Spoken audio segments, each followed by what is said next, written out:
Hey guys, welcome to FAQ Wednesday.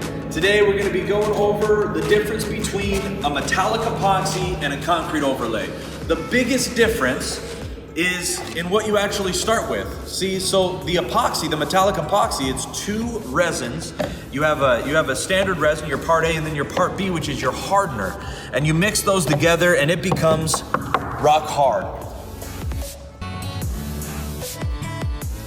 A concrete overlay is actually cementitious. You start with a powder and you mix in a liquid polymer with that, and it's more of a cementitious or more of a concrete look and feel to it.